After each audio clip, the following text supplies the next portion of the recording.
Bonsoir à tous. Donc on va démarrer cette troisième conférence du mois de l'optimisation, donc cycle de conférences grand public porté par le GDR MOA. Ce soir, on a le plaisir d'accueillir Guillaume Carlier, qui est professeur à Paris-Dauphine. Donc Guillaume a soutenu sa thèse à Paris-Dauphine. Ensuite, il était maître de conf à Bordeaux et il est passé professeur à Dauphine et il est spécialiste de calcul des variations, transport optimal. Voilà. Donc Guillaume, merci d'être venu nous voir ce soir. Merci beaucoup, ça me fait très très plaisir d'être à Toulouse aujourd'hui, une des capitales de l'optimisation, comme chacun sait, donc c'est assez indiqué de parler d'optimisation ici. J'avais envoyé un titre un peu provocateur, un peu un jeu de mots, c'est de l'optimalité d'être moyen. J'ai un peu changé, j'ai mis un titre un peu plus sérieux, mais évidemment ça choque un peu parce que dans le langage courant, être moyen, c'est peut mieux faire, alors que l'optimalité, l'optimisation, c'est faire au mieux. Donc en fait, ce dont je vais vous parler, c'est de moyenne, de médiane, de statistiques assez simples, vues sous l'angle de l'optimisation. D'accord. Alors, bon, une moyenne, tout le monde sait ce que c'est. Bon, je ne sais pas s'il y a beaucoup de lycéens dans la salle, mais tout le monde sait, tout le monde, je pense qu'un certain nombre d'entre vous vont corriger des copies. La moyenne d'un paquet de copies, c'est vous faites la somme des notes, puis vous ramenez à l'échelle d'un étudiant en divisant par le nombre d'étudiants, et ça vous fait la moyenne du groupe. D'accord. Alors, il y a d'autres manières de calculer des moyennes, qu'on peut pondérer plutôt que de donner le même poids à chaque note. Bon, par exemple, la moyenne à un concours avec des épreuves pondérées, les maths comptent pour 50% de la note, la physique 25%, la biologie 25%. Là aussi, vous sommez, mais affecté de ces coefficients. D'accord. Donc il y a plein dans la vie courante, dans les informations, le sport, on est abreuvé de moyennes en tout genre. Alors, ok, ça c'est bien, vous le savez. On peut se poser une question, c'est finalement pourquoi est-ce qu'on fait ça? Pourquoi est-ce qu'on additionne, puis on divise par le nombre de gens? On verra qu'en fait, faire ça, ça résout un problème très simple d'optimisation. Et puis une question peut-être un peu plus vers laquelle je voudrais aller vers la fin de l'exposé, c'est qu'est-ce qu'on fait quand on veut définir une moyenne d'objets sur lesquels il n'y a pas une notion naturelle d'addition. D'accord. Alors ça, c'est une problématique. On ne peut pas dire mieux que ce qu'avait écrit Maurice Fréchet, mathématicien sur lequel je reviendrai un peu plus tard dans l'exposé. En 48, il écrivait ça, mais la nature, la science et la technique offrent de nombreux exemples d'éléments aléatoires. Je préciserai un peu ce qu'on entend par là, qui ne sont ni des nombres, ni des séries, ni des vecteurs, ni des fonctions. Ce qui veut dire par là, c'est des objets. Ça, c'est des séries d'objets sur lesquels on dispose d'une addition assez simple. Donc, on peut faire des moyennes comme on fait une moyenne arithmétique, on peut le faire sur ces objets. Alors, il y a des objets sur lesquels on ne peut pas faire ça. Tels sont, par exemple, la forme d'un fil jeté au hasard sur une table, la forme d'un œuf pris au hasard dans un panier d'œufs. Comment est-ce qu'on salut. Comment est-ce qu'on peut faire des moyennes d'objets un peu abstraits comme ceci? Donc, l'objectif de l'exposé, ça sera de faire une espèce de survol. Qu'est-ce que c'est qu'une moyenne, une médiane? On verra que c'est lié à pas mal de concepts mathématiques. Et pour ce qui est de moyenne entre ces objets, là, les œufs, les fils jetés au hasard sur une table, ce dont parlait Maurice Fréchet dans l'extrait que je viens de citer, je vous montrerai des résultats de simulation numérique sur des interpolations, des moyennes qui utilisent ce qu'on appelle la théorie du transport optimal, donc, dont je dirai quelques mots par la suite. Okay. Évidemment, si quoi que ce soit n'est pas clair, etc., n'hésitez pas à m'interrompre, me poser des questions pendant l'exposé. Bon. Alors, je vais commencer par vraiment le truc très simple, les statistiques classiques pour des nombres, moyennes, médianes. Ensuite, quand on réfléchit un peu, on voit que faire des moyennes de quantités déterministes, c'est pas ce qui. Il y a un certain nombre d'applications où on est obligé de considérer les moyennes comme les moyennes de quantités aléatoires. D'accord. Beaucoup d'expériences, et j'en dirai quelques mots.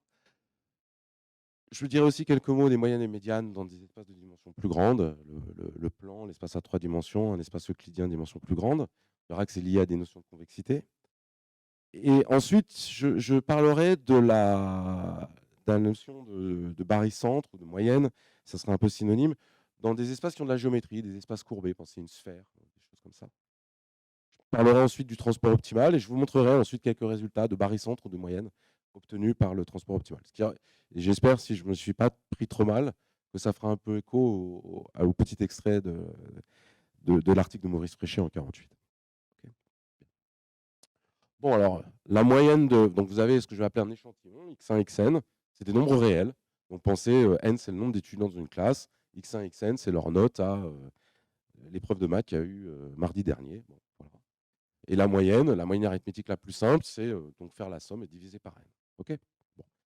Alors, ça ne résume pas toute la diversité, évidemment, l'échantillon. Hein. Vous pouvez avoir une moyenne à 10, ça peut être quand tout le monde a eu 10, mais ça peut être aussi quand la moitié des étudiants ont eu 0 et l'autre a eu 20. Donc, ça peut correspondre à des situations un petit peu différentes. Alors, je parlais d'optimisation.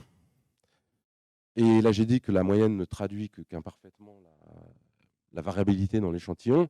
Une façon de traduire la variabilité, c'est de parler de dispersion. Donc, la dispersion quadratique. Je vais me donner un nombre, x, et la dispersion de l'échantillon, la dispersion quadratique autour de x, c'est la somme des carrés, et là aussi que je normalise en divisant par la taille de l'échantillon. Okay, donc, ça traduit un peu la variabilité autour de x. Bon.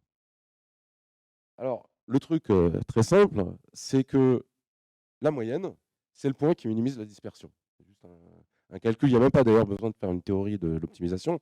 C'est vous développer les carrés. Donc, la dispersion quadratique autour de x est donnée par cette formule. L'idée, c'est d'incorporer la moyenne arithmétique là-dedans. Donc, je dis que xi moins x au carré, c'est le carré de xi moins x bar plus x bar moins x. Ça, je vais le développer. Donc, vous avez la dispersion autour de la moyenne. Le carré de l'écart entre la moyenne et x. Et puis la magie, quand vous sommez la somme des xi moins x bar, en fait, ça vaut 0. Donc, cette quantité-là, c'est la distance au carré à x plus la dispersion minimum, qui est ce qu'on appelle en général la variance. D'accord ? OK. Donc, la forme de la dispersion, c'est cette fonction de x, c'est une belle parabole, qui est minimale en x bar, la moyenne arithmétique, et qui est quadratique. Et la valeur qu'elle prend, la valeur du minimum, c'est la variance de l'échantillon. D'accord ? Traduit la variabilité quadratique. Donc, première observation, c'est la moyenne, ce qu'on fait de façon routinière en faisant des moyennes arithmétiques. Ça résout, c'est le point, on peut s'en douter, c'est pas très, très compliqué, c'est le point qui minimise la dispersion quadratique. D'accord ? D'une certaine manière, on peut dire quand vous reportez des moyennes, quand vous calculez une moyenne avec un tableau Excel de notes, etc., vous êtes un peu comme M. Jourdain qui faisait de la prose sans le savoir, vous avez résolu un problème de moindre carré. Minimiser une somme de carrés, c'est ce qu'on appelle en général un problème de moindre carré. C'est évidemment un peu anecdotique parce que c'est un problème très simple, la solution explicite, mais je mentionne que les problèmes de moindre carré, c'est ces problèmes qui interviennent notamment ce qu'on appelle les problèmes inverses et un certain nombre de problèmes en ingénierie. D'accord ? Alors, bien sûr, variante si on met des poids, au lieu de mettre le même poids 1 sur n à chaque élément de l'échantillon, je peux mettre des poids différenciés, donc j'utiliserai toujours la même notation. Des poids, c'est des proportions, des nombres positifs lambda i qui se somment à 1. La moyenne pondérée des xi avec les points lambda i, c'est la somme des lambda xi. Et sans surprise, avec un calcul analogue à ce que j'ai montré tout à l'heure, c'est cette moyenne et le point qui minimise la fonction d'écart quadratique qui est là, sauf que ce n'est plus des points uniformes sur n, c'est les points lambda. Okay. Bien. Alors, un défaut connu donc, de la moyenne, je sais pas, je vais vous prendre un exemple très simple. Imaginez qu'on veut calculer le revenu moyen des habitants de votre rue, et puis que pour une idée qui prend à Elon Musk l'idée saugrenue de devenir votre voisin. Pensez bien que le revenu moyen, ça dépend, peut-être dans quelques mois, ça sera peut-être moins clair, mais vous imaginez tout de suite que ça va faire grimper en flèche de façon un peu artificielle le revenu des habitants de la rue. Donc ça, on sait bien que la moyenne arithmétique, c'est sensible aux valeurs extrêmes. Une valeur très très grande, une valeur très très négative, ça entraîne un peu la moyenne sans que ça soit forcément significatif. Donc, une notion que les statisticiens utilisent ou qu'on voit aussi dans les journaux, qui, elle, est censée être plus robuste aux valeurs extrêmes ou aux valeurs aberrantes, c'est ce qu'on appelle la médiane. Et la médiane d'un échantillon, c'est une valeur. On va voir que, dans des exemples très simples, il peut y en avoir plusieurs. Il peut y avoir ce qu'on appelle un intervalle médian qui, en gros, divise l'échantillon en deux. C'est-à-dire que c'est une valeur X qui a la propriété que au moins la moitié de l'échantillon est plus petite que ce X et au moins la moitié est plus grande. D'accord? Alors déjà, vous voyez, c'est plus compliqué. On n'a pas une formule, c'est une définition. C'est un nombre tel que. Alors prenons des exemples. Prenez 3 nombres qui sont distincts. X1, X2, X3, qui sont ordonnés strictement. Bah, à ce moment-là, la médiane, c'est X2, d'accord? Il y a la moitié des valeurs qui sont plus petites que X2 et l'autre moitié qui est plus grande que X2. C'est le point du milieu, le point médian. Si vous avez un nombre impair, le même raisonnement, vous avez un nombre impair de nombres, disons tous distincts, vous les mettez dans l'ordre croissant, bah, c'est le point du milieu, la médiane. C'est la k plus unième valeur. En revanche, si vous avez un nombre pair, x1, x2, x3, x4, toujours classés dans l'ordre et toutes 2 à 2 distincts, et ben en fait, il y a un intervalle médian. C'est-à-dire que toute valeur de x qui est entre la deuxième et la troisième, tout l'intervalle x2, x3, a cette propriété de diviser l'échantillon en 2 parties de 50% au moins. D'accord? Donc, on parle ici d'intervalle médian. Donc, définition, on voit que c'est un peu sensible. Alors, évidemment, si on a beaucoup de nombres, on se dit pair, impair, c'est pas très très grave. Le x2, x3, ils vont être assez proches. Donc, mais attention, une définition qui pourrait conduire à un intervalle médian, une infinité de médianes possibles, il faut quand même un peu se méfier. Alors, où est l'optimisation là-dedans? Ben, l'optimisation, elle est dans la constatation que, en fait, une médiane, c'est un point qui minimise la fonction d'écart, non pas quadratique, comme on faisait tout à l'heure, on sommait les carrés, mais on somme les valeurs absolues. Donc ici, c'est les distances données par la valeur absolue. La valeur absolue de xi moins x, une valeur absolue, c'est le max d'un nombre et de son opposé. Donc c'est le nombre s'il est positif, son opposé s'il est négatif. Okay, alors, cette fonction-là, elle est moins sympathique qu'un carré. En particulier, on voit qu'elle a plein de coins. C'est une fonction qui est linéaire par morceau. Je vais vous montrer un dessin, hein, c'est plus simple. Si vous êtes complètement à gauche de l'échantillon, toutes les valeurs absolues correspondent à des signes moins. Donc c'est une fonction qui a une pente moins 1. Si vous êtes totalement à droite de l'échantillon, vous êtes plus en les xi, toutes les valeurs absolues disparaissent, la pente c'est 1. Et à chaque fois que vous croisez l'une des valeurs, okay, la pente augmente un petit peu. Okay. Donc, ce qui va se passer, le point, ou les points, ici, je prends un exemple où il n'y en a qu'un, qui divise l'échantillon en deux, il a cette propriété que, d'une certaine manière, la pente à gauche de cette fonction d'écart, donnée par des distances et non pas par des carrés, la pente à gauche est négative, on descend avant et on remonte après. D'accord? Alors ça, c'est un exemple un peu démagogique, mais assez simple de fonctions convexes non différenciables et qui se posent quand on veut calculer une médiane. On tombe assez naturellement sur ce genre de fonction. Bien. Alors, bon, il y a une infinité de variantes, je ne vais pas m'appesantir. Pourquoi s'intéresser à la médiane? Pourquoi s'intéresser particulièrement à 50% au-dessus, 50% en dessous? Vous imaginez bien dans un certain nombre d'applications. Je ne sais pas, je pense à la distribution statistique de taille, de poids, etc., par exemple, d'enfants à la naissance. Ce qui est intéressant, c'est peut-être, c'est pas la médiane, le quartile, etc. C'est la proportion d'enfants qui ont un poids le plus faible, par exemple. Donc, vous pouvez définir les quartiles, les déciles, les centiles, etc., comme étant une valeur, par exemple, le dernier décile de la distribution, là, donc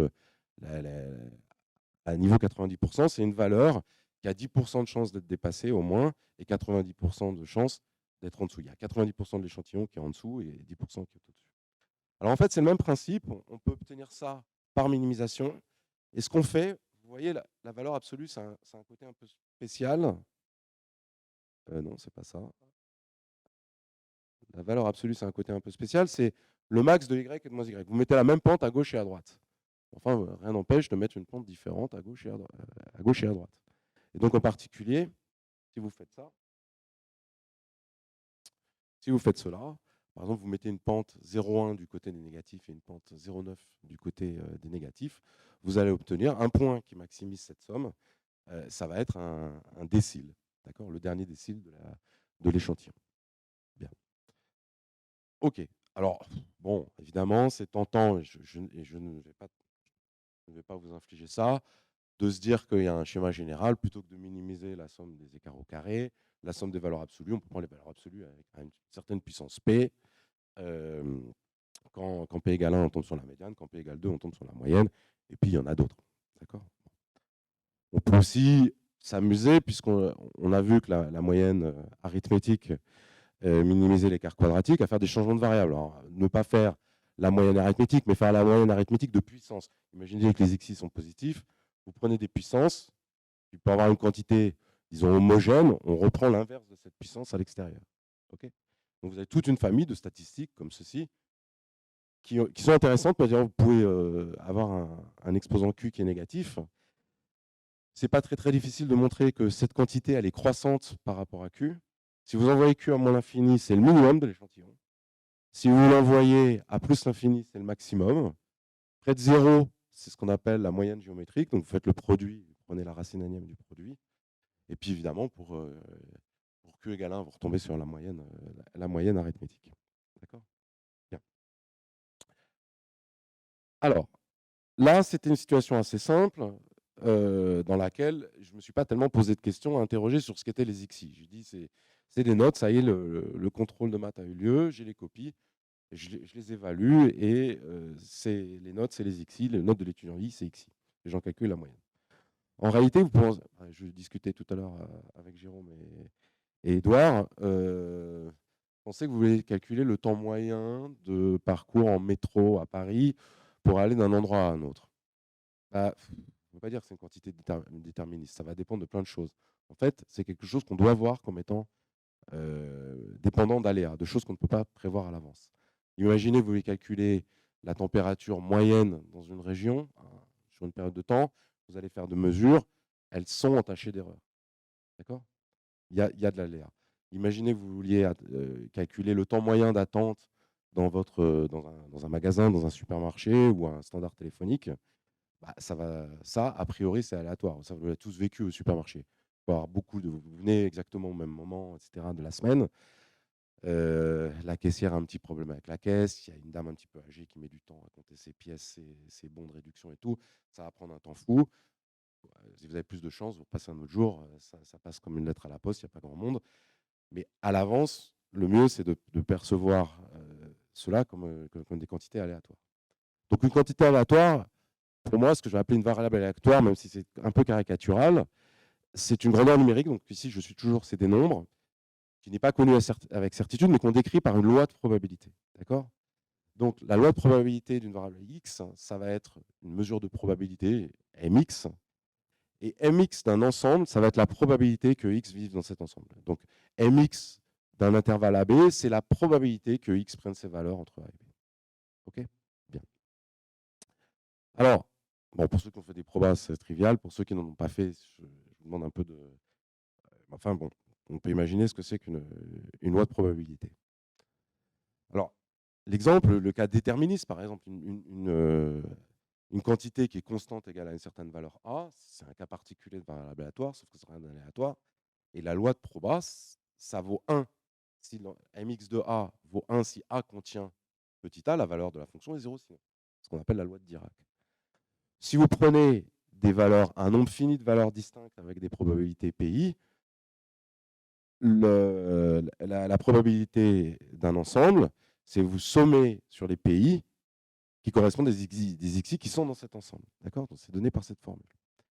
Ensuite, vous avez des lois continues. La plus connue, c'est la loi de Gauss, j'y reviendrai, d'accord. Donc la loi de Gauss, la masse qu'elle donne à un intervalle est donnée par l'intégrale sur cet intervalle de la fonction gaussienne, qui est ici, qui dépend de deux paramètres, mu et sigma. Donc mu, qui représente un peu là où la densité est maximum, et sigma qui représente sa dispersion. J'ai un dessin là pour vous fixer. Donc voilà plusieurs gaussiennes, plusieurs lois de Gauss. Donc on fait l'effet du mu, c'est vous voyez, c'est l'ordonnée du point de pic. Et puis plus sigma est grand, plus la gaussienne est étalée. D'accord. Je ne sais pas si on arrive à lire les valeurs, mais plus le paramètre sigma est petit, plus la gaussienne est concentrée, plus sigma est grand, plus la gaussienne est étalée. Alors, quand on a une variable aléatoire, on peut, et sa loi de proba, on peut définir une intégrale, ou une espérance mathématique, par la valeur de cette intégrale. Donc, là encore, je vous mystifie un peu, vous avez tous entendu parler d'une intégrale, il y a ceux qui savent très bien ce que c'est, et ceux pour qui vous pouvez penser en première approximation que c'est une génération de la notion de somme. Okay, alors, il faut évidemment faire des hypothèses pour que cette quantité soit bien définie, mais l'espérance mathématique de x, c'est en gros ce qui généralise la notion de somme. Donc pourquoi ça généralise? Parce que si vous prenez une variable aléatoire qui vaut xi avec la probabilité 1 sur n, l'espérance mathématique, c'est la moyenne géométrique. Et maintenant pour la gaussienne, l'espérance d'une gaussienne de paramètre mu et sigma, c'est exactement le paramètre mu. C'est le point d'ailleurs où la... C'est aussi la médiane d'ailleurs, c'est le point où la densité est maximale. Alors maintenant, vous voyez, imaginez, j'envoie quelqu'un au supermarché plusieurs jours de suite pour mesurer le temps d'attente à la caisse. Donc les jours, je vais appeler X chapeau les valeurs relevées, qu'on doit considérer a priori comme des choses aléatoires. Mais on peut penser que ça suit toujours la même loi, c'est identiquement distribué, et que ce sont des tirages indépendants. L'aléa, c'est comme si on jouait à pile ou face avec une pièce non biaisée de manière répétée. Les différents tirages de pile ou face sont indépendants. Et donc, ce que vous allez regarder quand vous faites une moyenne empirique, x bar n, c'est la moyenne géométrique de ces observations qui sont aléatoires. Donc, c'est une grandeur aléatoire. Je ne connais pas les x. Je ne connais pas les x chapeau i à l'avance avec certitude, je les observe, mais c'est une réalisation d'un aléa. Est-ce que la vieille dame qui fait un peu perdre de temps à la caisse était là ou pas? Ça, vous ne pouvez pas le savoir à l'avance. Ben, deux résultats fondamentaux. Alors évidemment, il y a des hypothèses pour tout ça, je caricature à l'extrême. C'est que cette quantité qui est aléatoire, quand n devient grand, quand l'échantillon devient grand, et ben, avec probabilité 1, avec 100% de chance, ça va converger vers l'espérance mathématique. Ça va converger vers une grandeur déterministe. Et plus que ça, je vous ai parlé de la loi de Gauss, c'est pas complètement par hasard, parce qu'on peut être un peu plus précis. Les fluctuations, donc x bar n, qui est une quantité aléatoire, va converger vers l'espérance mathématique, vers la vraie moyenne. La moyenne empirique converge vers la vraie moyenne. Bah, si ça converge, on peut regarder l'écart et se demander avec quelle vitesse ça converge et comment sont les fluctuations de la moyenne empirique autour de la vraie moyenne. Donc, ce qu'on a envie de regarder, c'est x bar n moins l'espérance. Bah, ça va se comporter typiquement en 1 sur racine de n, c'est-à-dire que je peux remultiplier par racine de n. Donc, pensez que racine de n, c'est quelque chose de très grand. Donc, ça veut dire que si ça, c'est de l'ordre de 1, ça veut dire que l'erreur entre la moyenne et la moyenne empirique et la vraie moyenne, elle est de l'ordre de 1 sur racine de n. C'est encore une quantité aléatoire. Et quand n devient grand, ça va converger en loi. La distribution va converger à la distribution d'une gaussienne. Donc la loi gaussienne a un caractère universel quand on fait des moyennes empiriques. Okay. Bon, donc ça, c'est un peu ce qui est à la base, c'est des résultats essentiels en proba, bien sûr, mais aussi en statistique.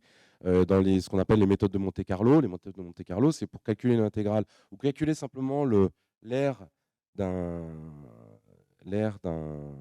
domaine en dimension grande. Bah, vous pouvez avoir intérêt à tirer des points au hasard et à compter le nombre de points qui tombent dans cette uniformément, par exemple, et qui tombent dans cette... pour calculer une intégrale, la vraie espérance, vous pouvez tirer des échantillons et regarder la moyenne empirique. C'est ça qu'on appelle les méthodes de Monte-Carlo.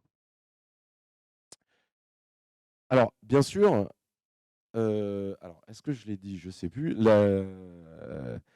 La moyenne, quand elle est correctement définie, la moyenne arithmétique, comme dans le cas, l'espérance mathématique comme la moyenne arithmétique, il se trouve qu'elle minimise une fonction de dispersion quadratique. Je vais peut-être, excusez-moi, est-ce que c'est dans mes tableaux? Oui, c'est dans mes transparents. On définit la variance, c'est la fonction d'écart quadratique, ok, et l'espérance mathématique est le point autour duquel la dispersion de la variable aléatoire est minimale quand on met un carré, la dispersion quadratique. Bon, vous avez compris le principe. Si au lieu de vouloir minimiser des carrés, je veux un truc un peu plus robuste, comme on avait vu pour les médianes d'un échantillon de nombres, eh bien, je peux chercher un point qui minimise la distance moyenne, c'est-à-dire l'espérance de grand X, de la valeur absolue de grand X, ma variable aléatoire, par rapport à x. Okay, et un point qui minimise ça a la propriété de diviser la loi de probabilité de x, que j'ai noté mx, en deux parties égales. C'est-à-dire que la masse qui est à droite, à gauche, pardon, de petit x est au moins 1,5 et la masse à droite aussi. Et ça, c'est pas une. Il semble que le premier, en regardant un peu les textes là-dessus, il semble que le premier qui a observé ça, c'est Laplace à la fin du XVIIIe siècle, que la médiane peut s'obtenir par minimisation. Alors, j'ai commencé par des trucs très simples, des nombres. Bon, maintenant, on peut se placer, changer de perspective en voyant de regarder des nombres comme des réalisations de variables aléatoires. On peut aussi, tout ce que j'ai raconté, on peut le faire avec non pas des nombres, mais des vecteurs, d'accord, de R2, de R3, d'un espace euclidien de dimension D. Donc, la distance euclidienne entre des vecteurs de RD, c'est donné par cette formule. On somme les carrés des écarts des composantes, puis on reprend la racine carrée pour avoir un truc homogène. C'est-à-dire que si on change l'échelle de Y et Z, au lieu de compter les distances en centimètres, on les compte en mètres, eh bien, l'échelle sorte de cette formule. Bien. Toujours, comme des vecteurs, c'est presque leur caractéristique première, on peut les sommer. Je peux calculer la moyenne arithmétique de ces vecteurs. Et puis, je peux aussi faire la même chose avec des poids. Et le point, c'est le même calcul par lequel j'avais commencé. Vous pouvez vous persuader que cette fonction donc d'écart quadratique, où maintenant, c'est plus juste des nombres, c'est des normes euclidiennes au carré. Vous regardez l'écart quadratique de l'échantillon. Donc, vous pensez les xi, maintenant, ce n'est pas des nombres, c'est un nuage de points. D'accord, vous avez n observations en dimension D. On appelle un nuage de points. Un point qui minimise la dispersion de cet échange, ce nuage de points, c'est précisément la moyenne. On peut mettre des poids, c'est le même principe. Il faut pondérer différemment la fonction quadratique. Okay,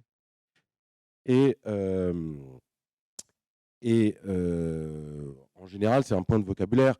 Ce que l'on appelle la moyenne correspondante pour des vecteurs, en général, on parle de barycentre. Une somme pondérée par des poids positifs qui se somment à 1 de points d'un espace euclidien, ce qu'on appelle le barycentre des xi avec un poids lambda. D'accord.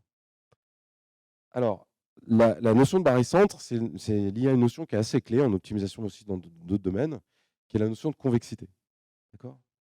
Donc, une partie de RD, un sous-ensemble de RD est dit convexe quand, dès que vous avez deux points dans cet ensemble, le segment qui les joint, qui est aussi l'ensemble des barycentres entre ces deux points, reste tout entier inclus dans cet ensemble C.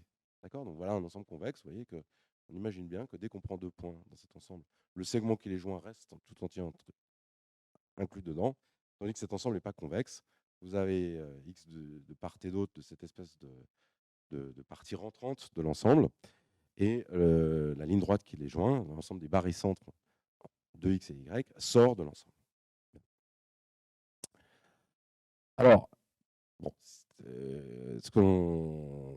des ensembles convexes, il y en a un certain nombre. C'est l'espace tout entier, un demi-espace, une intersection de convexe est encore convexe, une boule est convexe. Mais bon, il y a un certain nombre d'ensembles qui ne sont pas convexes. Donc on peut se demander si on a un ensemble qui n'est pas convexe, comme celui de. Alors, excusez-moi. Comme celui-là. D'accord. Quel est le plus petit ensemble convexe qui contient cet ensemble C? Alors, pour faire ça, en fait, c'est l'ensemble de tous les barycentres de points de C. D'accord. Donc, si C est quelconque, pas forcément convexe, ce qu'on appelle son enveloppe convexe, le plus petit convexe qu'il contient, ou l'intersection de tous les convexes qui contiennent C, on l'obtient en formant tous les barycentres, d'accord, de points de l'ensemble C. Alors, ça paraît, effectivement, c'est une description pas très économe. En fait, c'est un peu mieux si vous êtes en dimension D. Il y a un résultat connu classique de Carré-Théodory, qui n'est pas très difficile à démontrer d'ailleurs, qui dit qu'on n'est pas obligé d'aller chercher des collections de points très, très, très, très importantes. On peut se restreindre à la dimension plus un point. Et je voudrais vous montrer quelques exemples. Alors évidemment, pour penser l'enveloppe convexe, pensez juste à deux points, pensez à un nombre fini de points. Si vous en avez deux, c'est le segment qui les joint.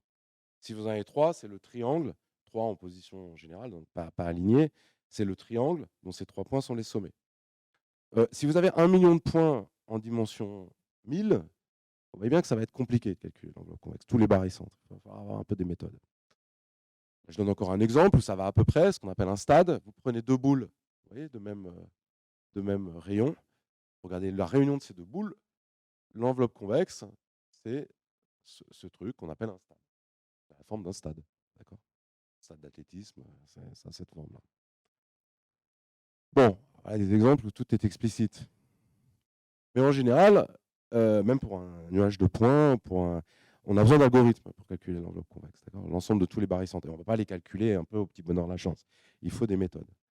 Alors la bonne nouvelle, c'est qu'en dimension 2, calculer l'enveloppe convexe d'un nuage de points, c'est quelque chose qu'on peut faire assez facilement. C'est essentiellement une méthode de tri un peu intelligente. Donc, en gros, on peut résoudre exactement le problème de calculer l'enveloppe convexe de n points en dimension 2 en tant qu'il est presque linéaire par rapport au nombre de points. Voilà un exemple d'enveloppe convexe de la partie bleue, vous voyez. Par contre, en dimension plus grande, c'est plus compliqué. Il y a encore des bons algorithmes en dimension 3. Donc voilà un exemple qui est tiré de... Il y a une librairie collaborative qui s'appelle le projet SIGAL. C'est le domaine qu'on appelle de la géométrie algorithmique, en fait, qui calcule des enveloppes convexes en 3D. Donc vous voyez cette image de statue, de chérubin, son enveloppe convexe. Donc effectivement, les parties qui ne sont pas convexes, ça va être essentiellement des lignes droites, mais les trouver n'est pas évident. Donc là, je vous donne un exemple. Évidemment, dans l'optimisation, on aime bien la convexité. J'ai parlé d'ensemble convexe, on pourrait parler de fonction convexe. Donc une fonction convexe, c'est une fonction dont ce qu'il y a au-dessus du graphe, ce qu'on appelle l'épigraphe, est convexe. D'accord ? Donc voilà une fonction convexe, voilà une fonction qui n'est pas convexe. Vous voyez, l'épigraphe, ce qui est au-dessus du graphe, si vous allez de ce point-là à ce point-là, vous sortez de l'épigraphe. Alors, je veux pas, et en plus il y a des spécialistes dans la salle, donc je ne vais pas me ridiculiser. Pourquoi est-ce qu'on aime bien la minimisation convexe ? Parce que, imaginez que vous êtes sur tout l'espace, si vous avez une fonction convexe qui est différentiable, par exemple, vous n'avez essentiellement un point critique, un point qui annule la dérivée, c'est un minimiseur global. Si vous trouvez un point qui annule la dérivée pour une fonction convexe et différentiable, vous êtes bien. Vous voyez qu'ici, ce n'est pas du tout le cas. Des points critiques, des points qui annulent la dérivée, vous avez celui-là, qui est un minimum, certes, c'est un minimum local, mais il fait moins bien que ce minimum global, et puis vous avez un point de maximum local. En dimension plus grande, vous avez d'autres points critiques. Vous avez ce qu'on appelle des points sel, et il peut y en avoir énormément. Donc, si on veut résoudre un problème d'optimisation, si on a de la convexité, c'est en général, c'est assez utile. Et en fait, on a vu des exemples. J'ai pris la fonction pensée tout à l'heure. Il y a la fonction quadratique, d'accord, qui était minimisée par la moyenne. C'est par ça qu'on avait commencé. OK, ça, c'est une fonction convexe qui est dérivable. Mais la fonction qui intervenait pour déterminer la médiane, dont la médiane était un minimiseur, la somme des valeurs absolues, elle avait plein de coins. Donc, un autre aspect de la convexité qui est sympathique, c'est que, certes, il y a des fonctions convexes intéressantes qui ne sont pas dérivables, mais en gros, en dimension 1, elles ont une pente à gauche et à droite. Donc, ça permet quand même aussi de faire des choses et de développer des algorithmes sans que la fonction soit dérivable.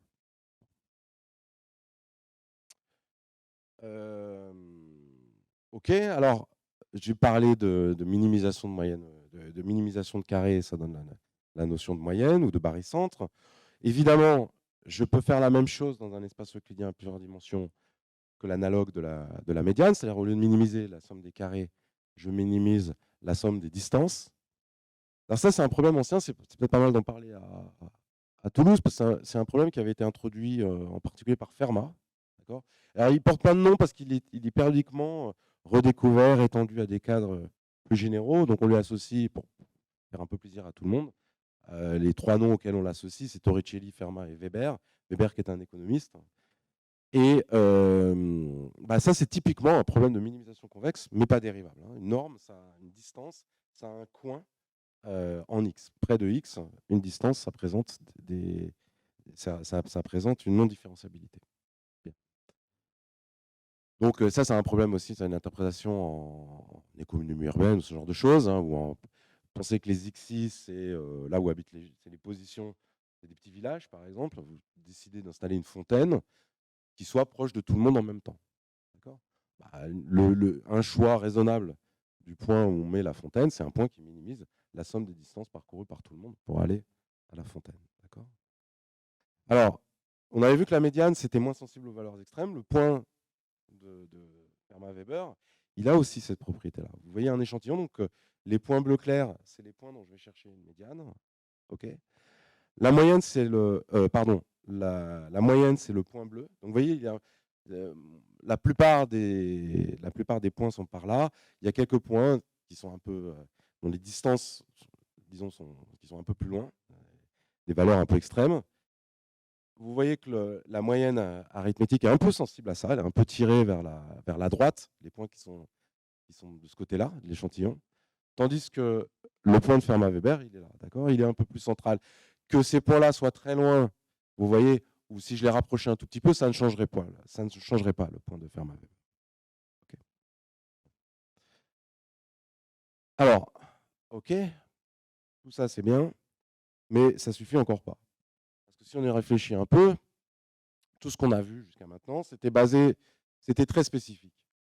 J'ai commencé par additionner des nombres. Bah, c'est très spécifique de pouvoir additionner des choses et qu'on soit tous d'accord sur la façon de le faire. C'était aussi assez spécifique de prendre des distances au carré. La distance euclidienne, elle a des propriétés particulières. Bon. Et on sent bien, imaginez que on sent bien que si on met de la géométrie, si on veut trouver le milieu de points, non pas sur un espace dans lequel on peut aller en ligne droite, j'ai parlé de convexité tout à l'heure, mais par exemple sur une surface, c'est pas très adapté, d'accord ? Alors, bon, je vais parler peut-être de chemin le plus court. Évidemment, si vous allez pour la distance euclidienne, si vous êtes sur RD, le chemin le plus court entre deux points, c'est le segment qui joint ces deux points, d'accord ? Et c'est aussi d'ailleurs l'ensemble des barycentres. Mais imaginez que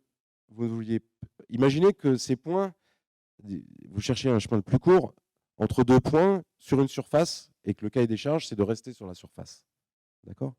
Vous avez deux points sur une sphère. Bah, vous cherchez vous voulez rejoindre une ville du monde par avion à une autre. Vous ne pouvez pas aller en ligne droite, vous ne pouvez pas rentrer dans la Terre. D'accord ? Bon.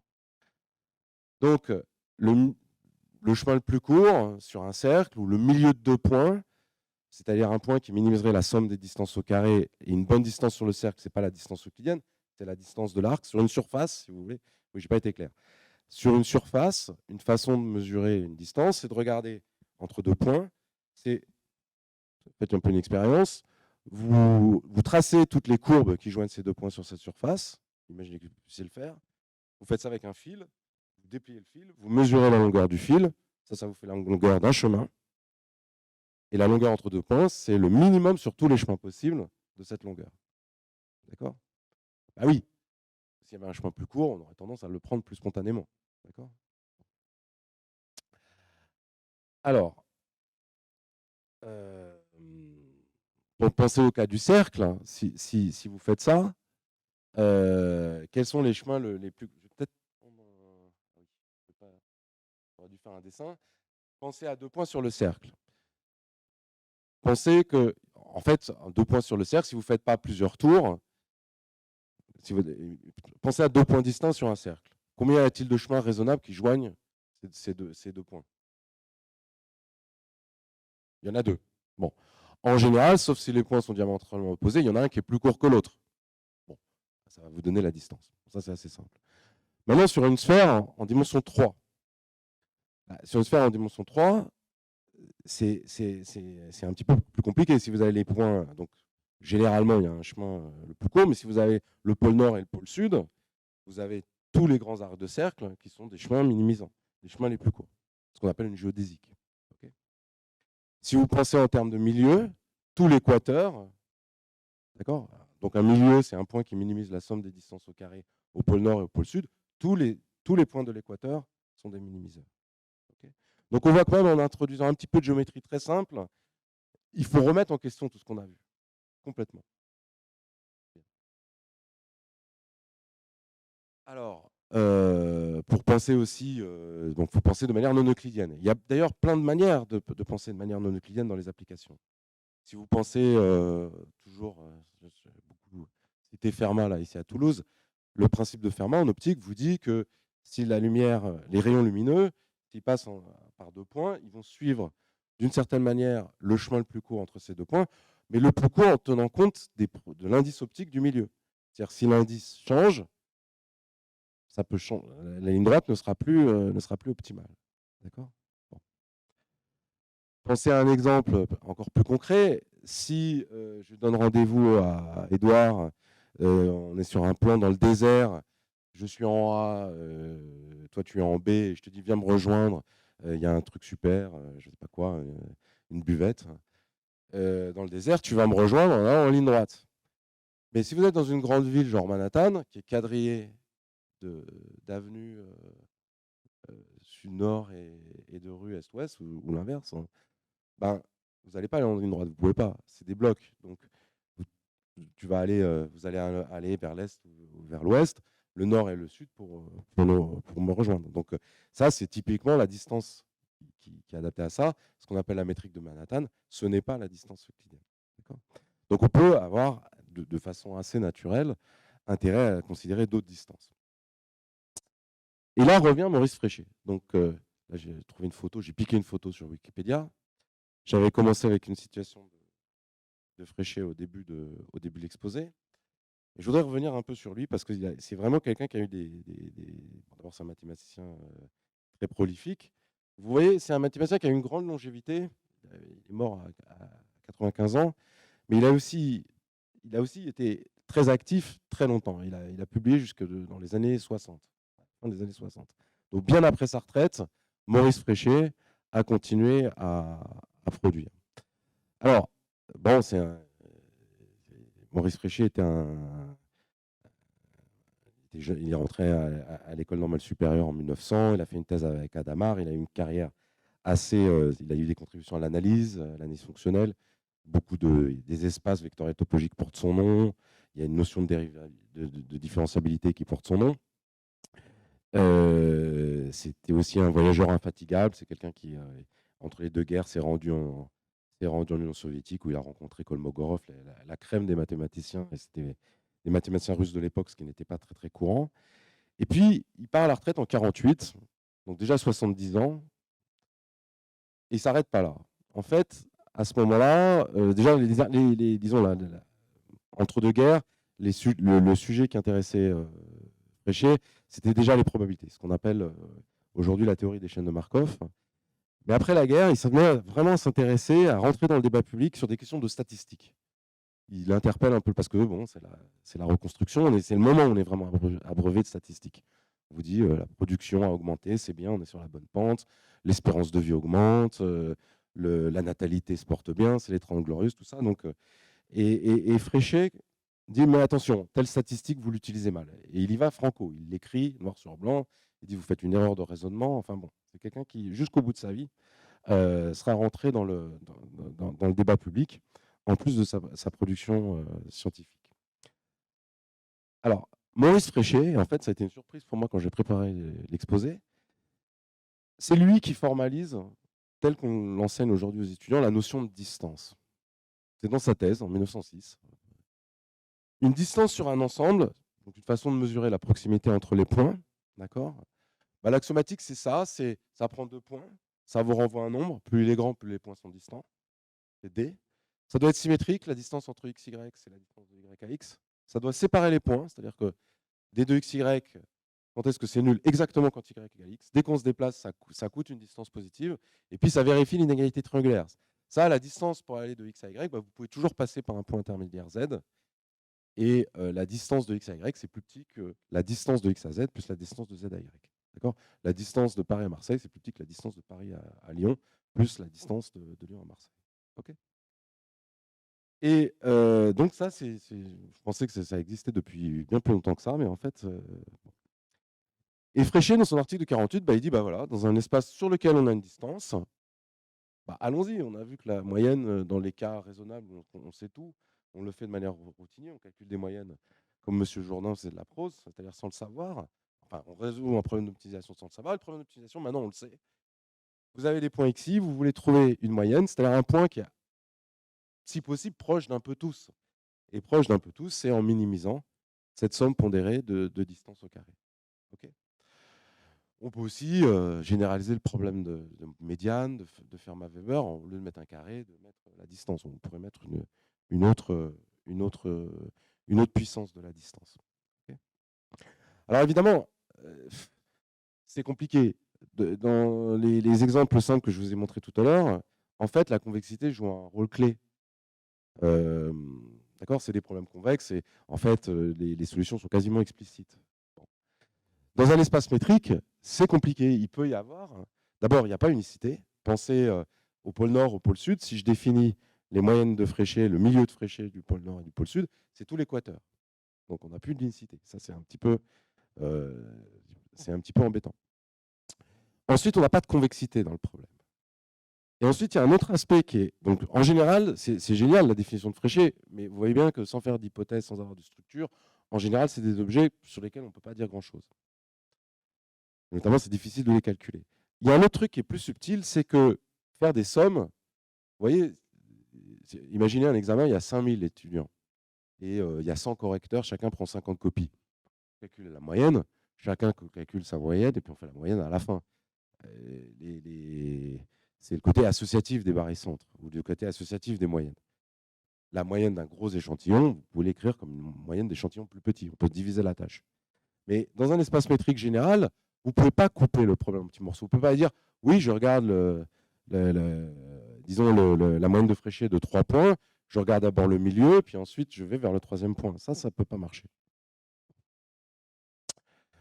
Alors, il y a un cas où en fait ça se passe bien, c'est ça avec ça que je voudrais terminer, c'est pour des distances entre lois de probabilité, j'ai parlé d'éléments aléatoires tout à l'heure, c'est ce qu'on appelle le transport optimal. Donc le transport optimal, c'est quoi? C'est un problème qui avait été d'abord introduit par Monge à la fin du XVIIIe siècle et qui s'était posé le problème suivant. Donc très concrètement, on est dans l'espace à 3 dimensions, par exemple. C'est le problème du remblai et du déblai. Vous avez 2 ensembles A et B de même volume. Donc pensez à un A, c'est un trou dans lequel on veut mettre de la terre. Donc on veut se débarrasser d'une terre qui est dans A et la mettre dans B. C'est plutôt B le trou, remblai et déblai. De façon à se fatiguer le moins possible, donc on va chercher à minimiser. Donc l'application de transport T va de A vers B. On veut minimiser la distance moyenne. OK, jusque-là, c'est facile. Mais il y a une contrainte physique.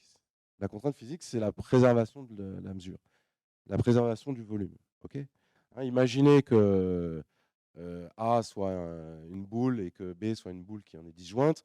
S'il n'y avait pas la préservation du volume, on enverrait toute la masse sur une partie du bord de la boule. Mais ça, ce n'est pas physiquement faisable. Un matériau incompressible, donc la contrainte qu'on doit avoir sur un transport, c'est qu'il préserve le volume. Alors, bon, il faut bien dire qu'il n'y a pas eu beaucoup de progrès faits sur le problème de Monge. Monge lui-même, c'est un travail de jeunesse, il n'y revient pas. Et les progrès sont venus vraiment avec un point de vue différent, réalisé par Kantorowicz dans les années 40. Kantorowicz regarde un problème un peu différent de planification. Donc c'est pendant la guerre, la Seconde Guerre mondiale, il est en Union soviétique, qu'on peut voir comme un problème de planifier le déplacement de quantité de charbon des mines vers les usines. D'accord ? Donc vous avez une distribution de mines de charbon. Okay. Pour moi, ça va être une proba, comme tout à l'heure, on va l'appeler mu. Ensuite, on a une répartition d'usines d'acier qui ont besoin de charbon pour produire tous les engins pacifiques auxquels vous pouvez penser. Ça, c'est nu. On a un coût de transport, transporter une unité de masse de X vers Y, ça coûte C de XY. Et ce que Kantorowicz cherche, c'est un plan optimal. C'est gamma. Et gamma, qu'est-ce que c'est? C'est gamma d'un ensemble A croix B, c'est la quantité de masse qui est produite dans A et qui est envoyée vers B. C'est la quantité de charbon qui est extraite d'une mine qui se trouve dans A et qui est envoyée vers une usine qui se trouve dans B. Donc évidemment, il y a au nouveau de la préservation de la masse, c'est-à-dire que tout le charbon qui est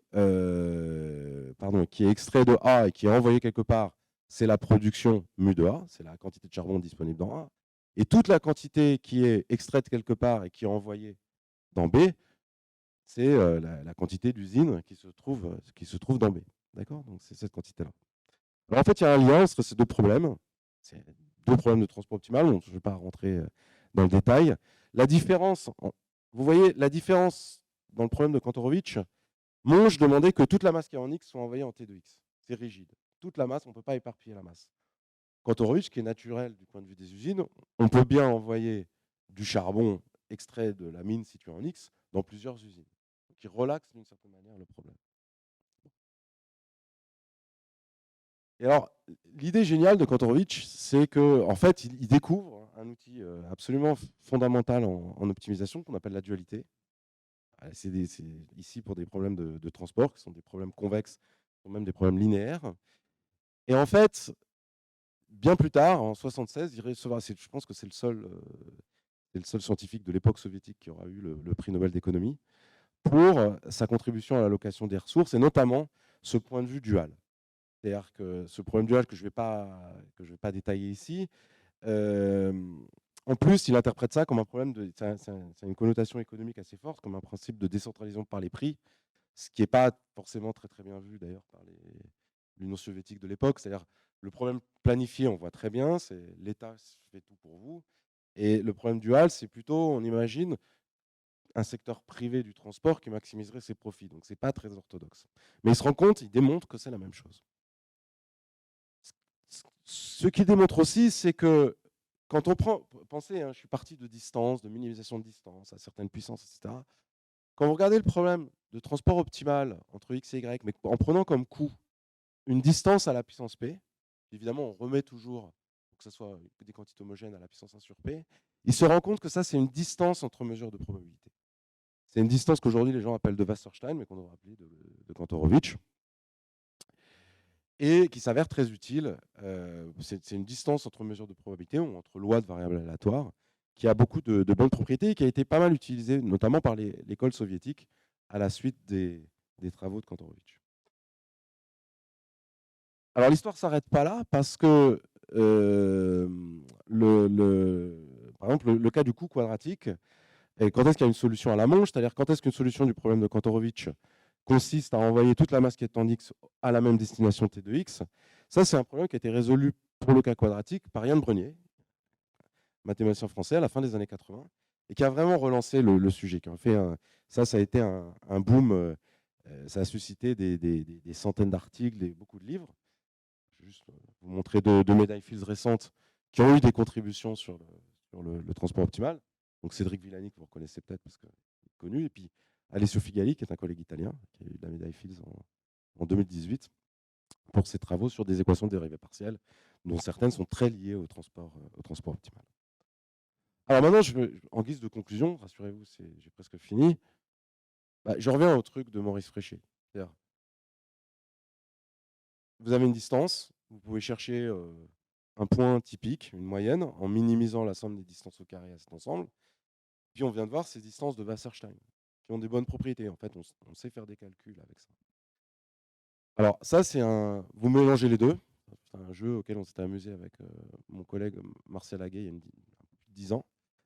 Et donc, vous allez définir des moyennes de Fréchet, des moyennes en minimisant les sommes de distances de carré entre mesures de probabilité, mais en prenant comme distance la distance de Wasserstein qui correspond au problème résolu par Brenier.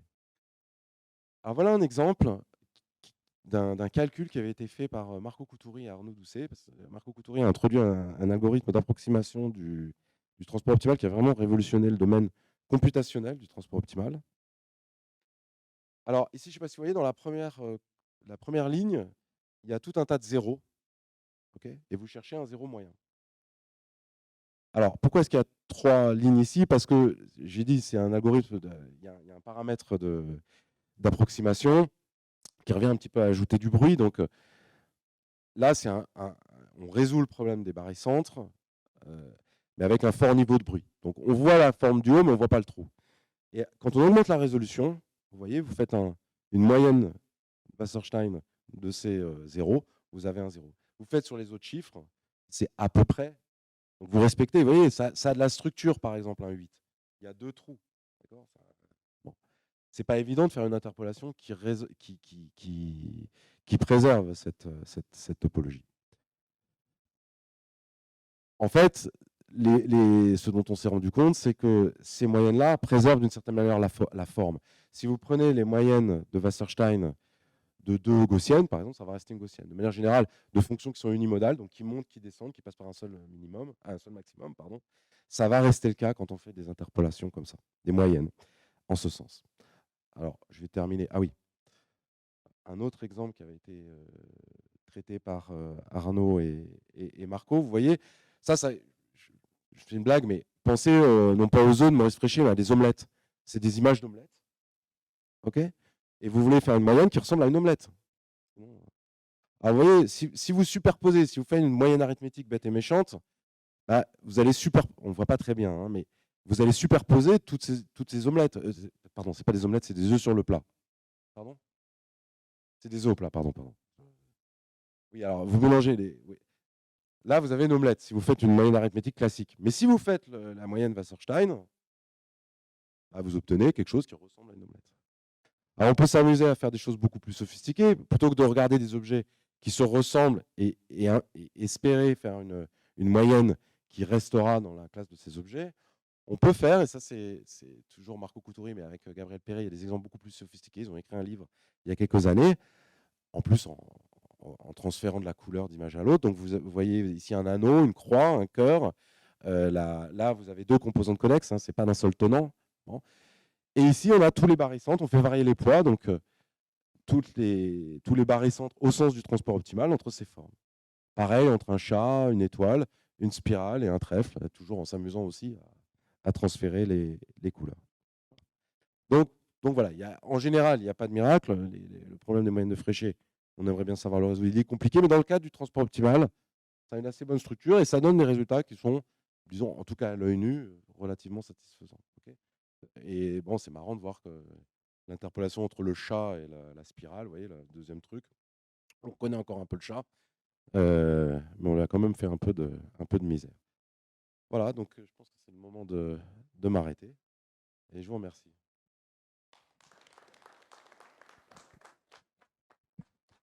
Merci Guillaume. Et du coup, on a du temps pour quelques questions, s'il y a des questions de la part du public.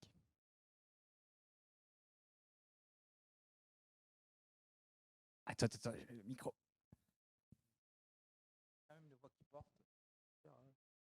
Ah oui, oui. Donc, là, une question comme ça, dans le transport optimal, on entend Wasserstein, mais il a fait quoi le bonhomme et qui c'était C'est une bonne question. Alors, ouais. Wasserstein était d'ailleurs, c'est pas été, il vit toujours. C'est un statisticien dont le nom ne s'écrit pas, ne s'orthographie pas comme ça, qui a utilisé la distance de Wasserstein dans un ou plusieurs de ses papiers. Et il y a eu il y a des gens en transport optimal de toute cette génération qui a suivi Brunier, qui ont commencé à prendre le pli, plutôt que de dire la distance de Monch-Kantorowicz ou la distance de Kantorowicz, l'ont attribué à Wasserstein. Et ça a suivi. Une erreur. Voilà. Tout le monde sait que ce n'est pas ça, qu'il faudrait mieux appeler ça la distance de Kantorowicz, que Wasserstein n'a pas grand-chose à voir avec ça. Et vraiment, l'aspect, c'est une distance, ça a des propriétés, on peut l'utiliser. Ça c'est vraiment Kantorowicz et son école. Hein. Ça, il n'y a vraiment pas de doute. Donc, voilà. Donc, ce n'est pas juste, tout le monde le sait. Il y a un mathématicien russe connu qui s'appelle Verchik, qui a bien connu tous ces gens-là, qui a écrit, hein, si ça vous intéresse, je pourrais vous envoyer qui a essayé de rétablir un peu la vérité historique. On peut le trouver sur Internet, c'est assez intéressant, il ne mâche pas ses mots non plus. Voilà. Donc c'est une erreur qui s'est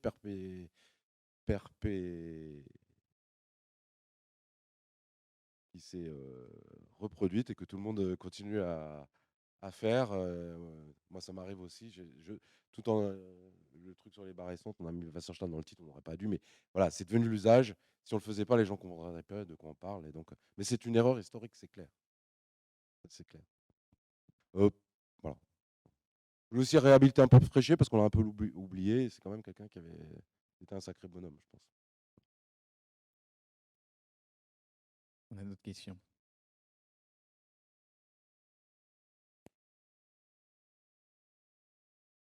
Moi, j'ai une petite question pour Fréchet, justement. Donc, on a parlé de la sphère, on a parlé de Wasserstein. Est-ce qu'il y a d'autres distances pour lesquelles on sait calculer un petit peu les barycentres? Oui, oui, tout à fait. Il y a ce qu'on appelle les espaces d'Alexandrov.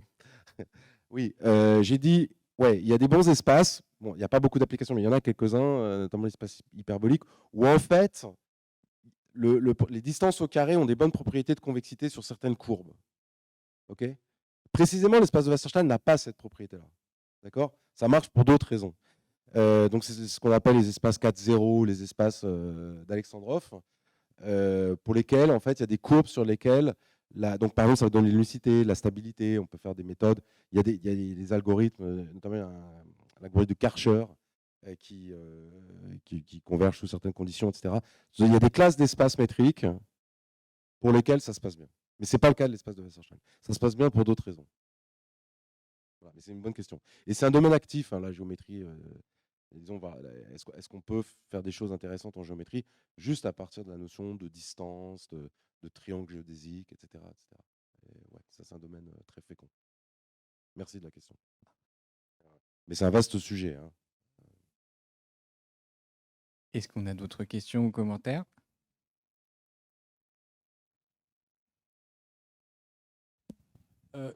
Quand tu regardes sur une surface géométrique, là, quand tu regardes la moyenne, par exemple sur la sphère, là, quand tu prenais les deux pôles, Oui. tu avais l'équateur qui était le lieu des moyennes. Ça doit être un phénomène assez rare, cela Tout à dit, fait, non? oui, bien sûr. Ouais. Bien sûr. Et- Bah oui, mais ce qui a le problème, c'est après, si tu veux faire des calculs numériques, les approximations peuvent tomber dans des ensembles assez petits. Donc, oui, c'est vrai, c'est pas stable. Si vous voulez, si on perturbe un peu, si on se déplace un peu du pôle, la multiplicité va disparaître. Il y a très peu il y a très peu de singularités comme ça. Oui, je suis d'accord. Et l'événement, là, comme ça, de, de plusieurs moyennes, il est connecté à des phénomènes géométriques. Oui, Parce que là c'est bon, ben là, tu as deux morceaux, oui. c'est les mêmes, quoi. Oui, oui, tout à fait. Les singularités, les points pour lesquels il y aurait plus. Enfin, les configurations dans lesquelles. Ouais, enfin, bon, attends. Je pense que ce que tu as en tête, c'est des variétés riemanniennes. Ok. Dans le cas riemanien, on sait pas mal de choses, effectivement. Là, sur les cas de multiplicité sont relativement rares. Après, dans le cas d'espace métrique quelconque, tu vois bien que tu as un autre problème qui arrive, c'est les branchements, par exemple. Donc c'est vraiment compliqué. Okay. Mais dans le cas lisse, dans le cas lisse, génériquement, tu as unicité, etc. Il n'y a pas trop de problème. Après, ça ne veut pas dire que ce n'est pas complexe de calculer des barycentres. Si tu veux. Évaluer la distance. Il y a un truc que je n'ai pas dit. Ne serait-ce qu'évaluer une distance, c'est coûteux. Évaluer son gradient, c'est coûteux. Si une distance, c'est le minimum sur tous les chemins qui joignent deux points, c'est plus un problème pratique. Après, je suis d'accord, le truc de non-unicité, c'est un phénomène rare. Oui. Oui. Oui, mais si tu quotientes, tu vois, tu crées des singularités. L'espace de Wasserstein, c'est fondamentalement ça. Hein. C'est en discret, c'est quotienter les positions par les permutations. Donc en fait, c'est pas un espace très agréable, c'est pas un espace lisse. C'est un espace qui est très rugueux. Voilà. Il y a plein de plis de partout. Voilà. Est-ce que je peux reposer une question? Avec plaisir. C'est au sujet là de l'image avec le chat. Oui. Nous, le chat et la spirale, c'est juste que ça fend le cœur là, de voir que quand il se déchire et que en fait, là, il se prend. Hein, voilà. Et je me posais une question, est-ce que ça porte annonce ce genre de phénomène quand il y a une déchirure comme ça de quelque part là, du support qui... Euh, Ça porte un nom. Bonne question. Parce qu'effectivement, là, on a envie de dire que c'est une considération voilà, topologique. Quand on envoie une forme sur une autre, il y a souvent Il faut bien que souvent ça se déchire à un moment. C'est-à-dire que voilà. là, voilà. Mais effectivement, par exemple, entre la. Tu vois, c'est pas hyper clair parce que, par exemple, entre le cœur et. Bon, c'est pas un théorème, hein, c'est des expériences. Le fait que ça préserve la topologie, Ça, c'est, il n'y a pas de théorème qui dit ça, hein. Bien sûr. Il y a des trucs très simples, où les trucs en dimension 1, par exemple, tout démontré, tout est explicite. La solution explicite. Donc c'est vrai que la forme, elle est préservée. On a des histogrammes qui ont à peu près les mêmes formes, d'accord?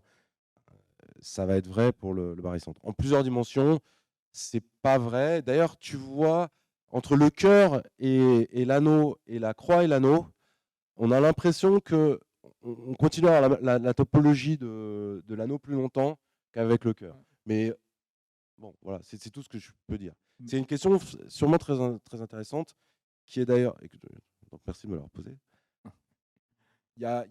En fait, sur ces histoires d'interpolation, de barycentre, en utilisant du transport optimal, il y a un gros décalage entre l'utilisation pratique qui en est faite, où bon, voilà, on peut faire des trucs. Là, ça date déjà il y a quelques années. Il y a des gens qui font encore des exemples beaucoup plus spectaculaires ou en dimension plus grande aujourd'hui.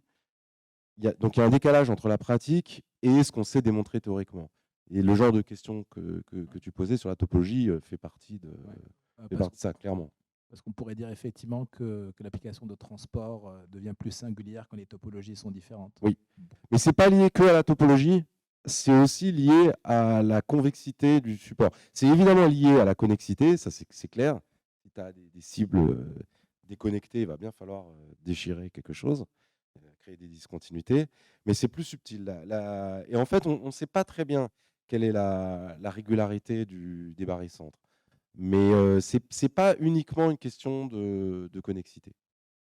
Il y a aussi, j'imagine que la forme du cœur joue un rôle, mais voilà, c'est spéculatif. Ah, encore une question. Bien, continuons. Ouais, merci pour l'exposé. C'est bien joli de déchirer des chats, mais est-ce qu'il y a d'autres applications au transport optimal? Je pensais notamment en économie, des choses comme ça. Est-ce que ça fait des grosses avancées en pratique ou c'est juste des questions théoriques pour le moment? Bon, alors, les gens l'utilisent. Bah, bon, quand même, si tu veux, les trucs de Doucet et Couturi, bon, c'était pas des eaux plats, hein, c'était des trajectoires, c'était de l'imagerie satellitaire. C'est quand même pas mal, tu as plein de photos, tu as du bruit, tu as des images. C'est quand même bien d'avoir une interpolation qui fait un peu ce qu'on. Donc une notion de moyenne qui fait un peu ce qu'on lui demande, c'est-à-dire qu'il ressemble. C'est l'élément typique de Fréchet. Après, ce que je dis, c'est empirique, hein, je n'ai pas de théorème qui prouve ça, juste des collections d'exemples. Donc pour l'image, c'est vrai que les gens utilisent ça pas mal. Ouais. Là, ouais, alors j'ai oublié en fait les applications. Gabriel Perret, il a une vision applicative de ça, tu vois, faire du transfert de palettes de couleurs en utilisant le transport optimal. Il y a tout un tas d'applications qui ne sont pas forcément faire du traitement d'image au sens où on l'entend. J'ai plein d'images et je voudrais en avoir une qui est mieux, qui m'extrait de l'information sur la trajectoire d'une planète ou quelque chose comme ça. Lui, c'est vraiment générer des trucs nouveaux, quoi. Tu vois, là, tu as un outil pour générer des. Tu as des formes, tu as des images, tu en génères d'autres en faisant des moyennes, comme ça. Ça, c'est une application possible.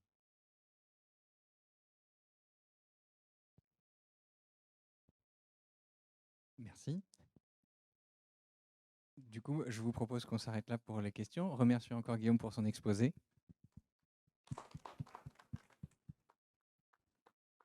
Et donc, merci de votre participation.